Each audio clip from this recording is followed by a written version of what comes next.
Hi everyone, I'm Mia. I'm running for Vice President of Education at SRC. Fantastic.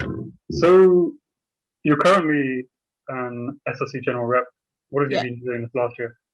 I think the main thing that I've been working really closely with the VPSA, just trying to represent students. We did like quite a bit of work together on trying to integrate home students into university life, because obviously normally home students they're kind of out the loop. And that was one thing that me and the VPSA really wanted to change. I've also been working with the current VP-Ed in terms of looking at better communication between class reps and school reps. So that's two of the things I've been doing. And then in terms of more on the admin side, I've been one of the reps on the Student Experience Committee this year. So I sit with, I think, Sam Malice, who's running for VPSA. It's me, him, the current sabbatical officers, the student body presidents, the senior management group, just speaking about all aspects of student life, really, outside of education. Yeah. So, okay, let's talk about your manifesto. So you want greater support in completing assessments during a pandemic. Yeah. What do you mean by that? I mean, good cause illness requirements, like have a doctor's note, have already been reduced because practically they don't expect you to be able to get to see a doctor at times like this. What more do you expect them to do about that? I think there needs to be greater provision in terms of understanding what's going on in people's lives. So I don't think, I mean, I've heard of in certain cases where certain subjects are looking at grades from previous years and saying, well, this subject people got, say, for example, 6 A's, 5 B's and 2 C's. So therefore we need to have 6 A's, 5 B's and 2 C's again this year. That's the kind of thing that I would try and work to get rid of. Just greater understanding in terms of people's grades are not going to be the same as they were in previous years, because see, everyone's situation is different, but everyone's been affected by the pandemic. So in terms of greater support for assessment, I'm more kind of meaning like considerations in assessing coursework, considerations in grade differentiation this year compared to the previous one. Okay. Now, extra time for disabled students. You want to make sure that everyone has extra time, but the thing is, the exams already have more time than you would normally. In some cases, they're double time. Some cases they're double time within 24 hours, so you can start when you want. And some people have 24 hours, start whenever, hand in whenever. Doesn't that already cater for extra time? It's already double time. It's more than people get normally with 25% extra time. Yeah. And the Disability Service says that that is enough.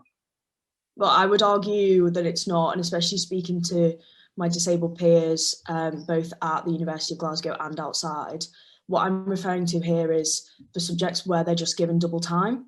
If all students have double time, then how is that fair on disabled students who would have, so if they previously had double time and now all students have double time, that's not catering to disabled students because everyone has the same amount of time. Does that make sense? So that's, yeah, the argument that they gave was that it was about accreditation. If it's something like engineering or medicine, you know, it has to fit to a sort of fairly strict standard because people's lives depend on it. Do you have any answer to that? I think, well, obviously accreditation is a different matter because that's an external body that decides the time allowances. But obviously, like, as much as sabbatical officers, we'd love to change everything, we can't. The one area that we can change is University of Glasgow policy.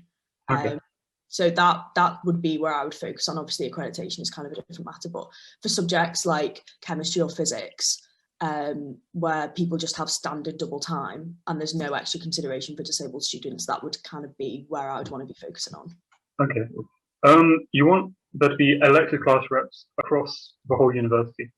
Yeah. Why is that? Because currently I don't think enough class reps are elected. I think the figure is something around 20% of class reps are elected and the rest are either chosen by staff or they put their name in and no one else runs. And I think class reps are a really great way to gain professional skills. If you're a class rep, the opportunities that are available to you expand. And it's a great way to get people involved in representation as well. That's how I first got involved in representation, was through being a class rep. So seeing people put their names forward, run for an election, I think it's not only character building, but it just makes the representation system much better.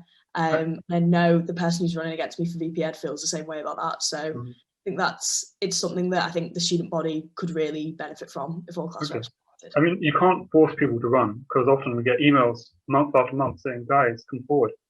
We need a class rep, and no one wants to put their name forward. You can't make people run, can you? Isn't that why people get chosen? You can't make people run, but I think the way that you get around that is you explain to people what the class rep role actually is. I've been working for the past 2 years and training class reps. And in the past, I used to say to them, like, okay, well, why did you like put your name forward? And often the answer is, oh, because no one else wanted to do it. And I want to work to change that. And I think having elected class reps is the best way to start that emotion, really, and say, look, here's if we explain to people, like, this is what the role is, this is what you could get out of it, I think people are more likely to put their name forward and kind of understand what they're getting themselves into, because a lot of the time they don't really know what a class rep does or what's expected of you. So having elected class reps, I think, is some way to mitigate that. Mm-hmm. Okay. So you sort of make it more official, anyway. Yeah. Okay. Yeah. Now you say also that you want to increase awareness of postgraduate options for study or research. Yeah. And you're in the School of Social Sciences, right? Yeah. And that has the largest postgraduate population of the whole university. It's roughly the same as the undergraduates, about 5,500 to 5,500. Why do you believe that you need better awareness when it's already quite high? I think the first thing is there's a big differentiation between postgraduate taught and postgraduate research. So I'm on technically postgraduate taught, but because I'm MRes, it's a bit different. So all my courses are PGR courses, and there's barely any of us. Like, there's not that many at all across the whole college. So I think there needs to be an awareness in you. Like, I started a research degree at 22. Like, you can go and do that. You don't have to necessarily go into postgraduate taught. In terms of the social sciences point, yes, there's a lot of postgrads in the social science college. But I think, say for things like arts, I have a few friends who's like, oh, I kind of want to do a PhD in arts, but I don't know what it entails. I don't even know how I start. So I guess the benefit of me coming from that social science background is I've seen how well the social science college can promote postgraduate options, and I'd like to see that across the whole of the university. Not just and just as one line about that, could you just give me like one line on why you think we need improved postgrad representation? Because it's not good enough. Yeah. Because it's currently not good enough. Like, I think there was a quality enhancement and insurance report that outlined postgraduate representation as being not adequate. And it's been something that past VP Eds and current and past president have said that they want to change. So I want to kind of pick up where they left off and continue to work on that. Like, for example, some postgraduates, they don't have a named advisor. And that's like a very simple thing that we could change and say, this is your advisor, this is who you go to if you're having issues during your course. It's a very basic thing that we can introduce that not all postgraduates currently have. Well, thank you very much for your time, and thanks for the interview. Have a nice day. Thank you, you too. Bye.